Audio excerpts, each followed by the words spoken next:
Next curve. Hey guys, this is Leonard Lee, Executive Analyst at Next Curve, and this is my buddy Bob O'Donnell, TECHnalysis Research. Yeah, and where are we, sir? We are in Maui. You're at the Maui Beach Resort.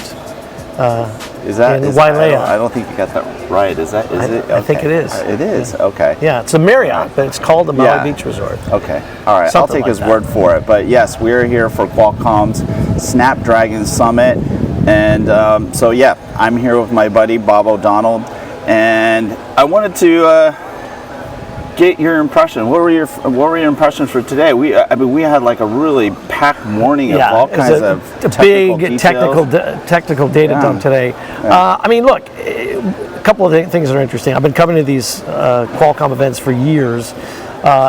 It's always been focused almost exclusively, it seems like, on smartphone stuff. Today, smartphones were a tiny piece of the story, right? I mean, obviously, it's all the love at this year's event is for the PC. And then, yes, there is a new version. There's Snapdragon 8 Gen 3, and we've got new versions of Snapdragon Sound, and actually some pretty cool capabilities there, and then some XR stuff. So, but, you know, the big takeaway is, you know, Qualcomm is making another run, and to be fair, look, they've had a tough time in the PC market up till now, but this is a different thing. The Snapdragon X Elite, which is the new chip that they unveiled, has two key differences from the past. Number one, it's got a completely redesigned CPU that they called Orion, that came from a technology acquisition of a company called Nuvia several years ago. Still ARM-based, but it's a completely different type of architecture than what they had in the past.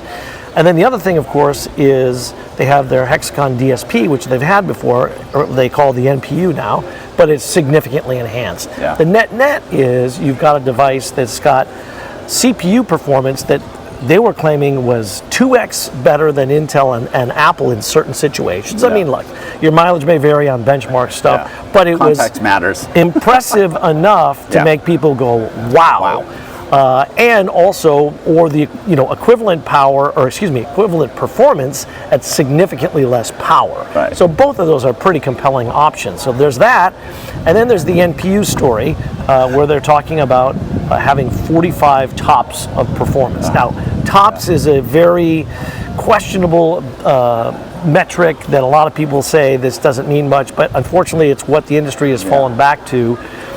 The net of it is, you can leverage the combination of this CPU, the TOPS in the NPU, and oh, by the way, they have enhanced their Adreno GPU to be able to do foundation models, Gen AI, on the device.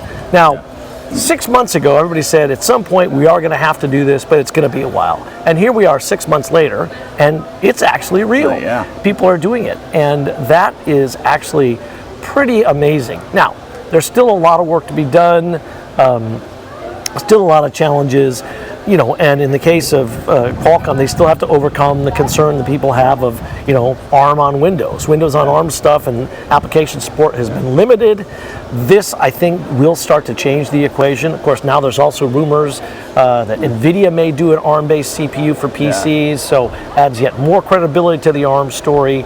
But net, back to your original question, which I haven't forgotten, it was a hell of a day, and there was a lot of detail into how this stuff all works, and it's clear that things are getting very exciting in the PC market again, which I think is great. And then I want to briefly touch on the Snapdragon Sound stuff, if that's all right. Because hey, you said go, man, I'm going. So what's really cool about, I'm an audio guy, and we're both musicians. We're hoping to jam a little bit later. We will be jamming. And the audio capabilities that Qualcomm has had for a while have actually been pretty impressive. And now they're doing lossless high-res audio. Now, mind you, most people can't hear that, but it's still cool to have that technology.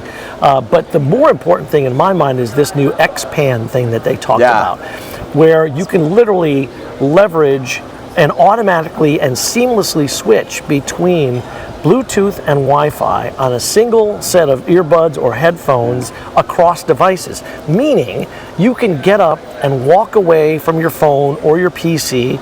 It'll switch from Bluetooth to Wi-Fi without losing the connection.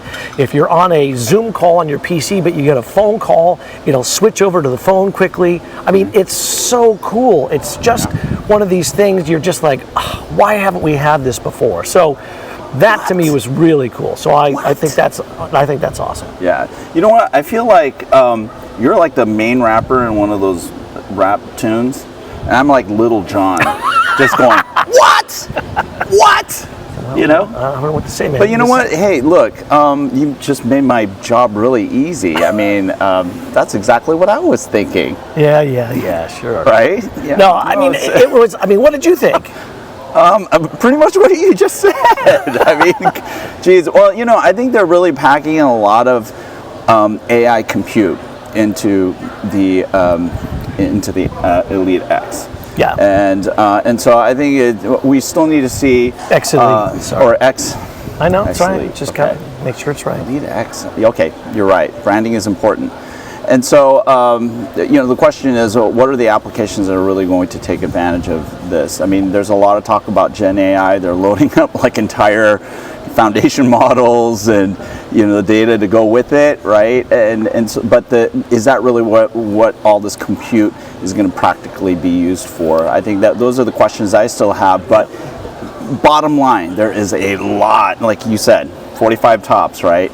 A lot of compute for handling AI across the board in a heterogeneous, like, sort of fabric that they call AI engine, their AI engine.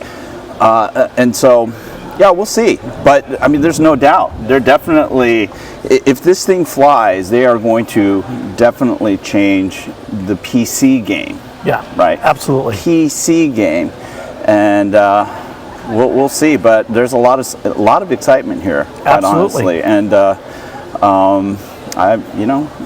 Snapdragon Series X is something that will probably be something that the industry needs to reckon with. Don't you think? I think so. I think so, and it'll be interesting to see how it plays out. Yeah. And of course, how the competition reacts and what have you. That's right. And then we also have to dig into these benchmarks and figure out the context, right? Exactly right.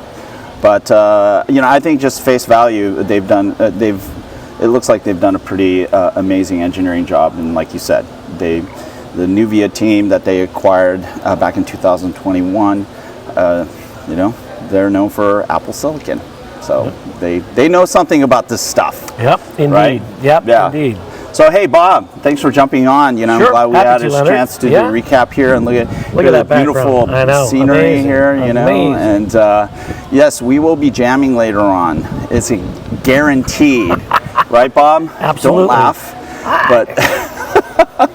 Yeah, we have to put on the annual now. If we're going to start a tradition, it's going to be an annual guitar jam here at Qualcomm Snapdragon 2023. And Bob, thanks so much. Remember to follow Next Curve at www.next-curve.com and follow Bob O'Donnell. It's at Bob O'D-Tech on Twitter, or just Bob O'Donnell on LinkedIn, or TECHnalysis Research, which you'll never remember how to spell, but check it out. Okay, all right, we're going to tune out because my arm's getting really tired. All right. Take care.